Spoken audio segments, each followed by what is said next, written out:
Yaşamam, Chelsea ilə oyundan danışmışkən, Qarabağda sanki bir motivasiya problemi sezilir. Komanda Atletik Bilbao ilə o cür tempdə oynayır və oradan gəlir Azərbaycan çempionatına, burada Şamaxıya qarşı. Hardasa komanda normal da qəbul olunmalıdır. Bir futbolçu üçün çətindir həqiqətən o sürətdə, o tempdə və gəlib Azərbaycan çempionatında oynaması.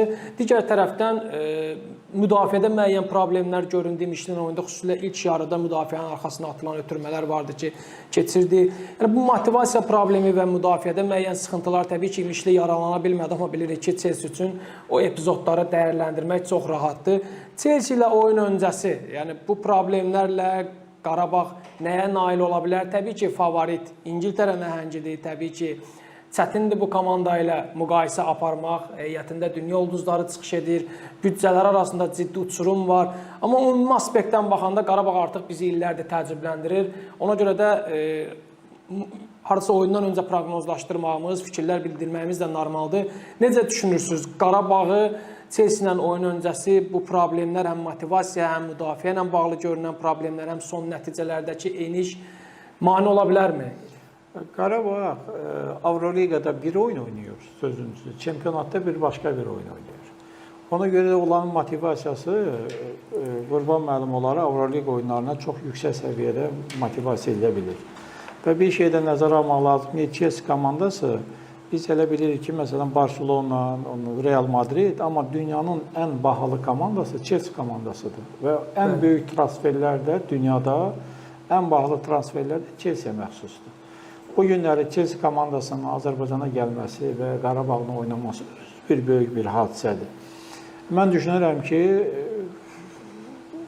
Qarabağ komandası Chelsea-yə qarşı çox yaxşı bir oyun göstərəcək və Azərbaycan çempionatında İmişli ilə oynamaqla, Chelsea ilə oynamaq, Qarabağ İmişli ilə oynamaq futbolu ilə Chelsea ilə tam fərqli Qurban müəllim bir oyun ortaya qoyur. Ona görə də Chelsea ilə oyun çox maraqlı olacaq. Düşünürəm ki, Qarabağ ən azından yaxşı futbol göstərəcək.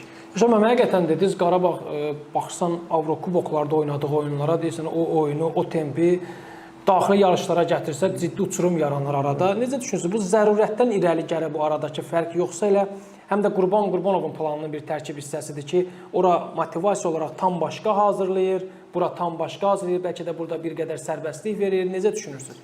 Tam sizinlə razıyam. Ona görə ki, bir də atmosfer, Çempionlar Liqasının atmosferi, həm də Qarabağ komandasında oynadan bir tamaşaçı kütləsi var. Siz baxın, Respublika stadionunda, Tofiq Bəhramov stadionunda, Adnan Respublika stadionunda o tamaşaçılar 90 dəqiqə ərzində Qarabağ komandasının oyuncularını qələbəyə səsləyir və Qarabağ komandasının oyuncuları da Avroliqanın məsuliyyətini dərk edirlər. Onlar orada tam fərqli, çox yüksək səviyyədə oyun göstərirlər. Çempionatda isə həm tamaşaçı yoxdur, həm o tempi yoxdur, həm də sözüncü rəqibləri onlar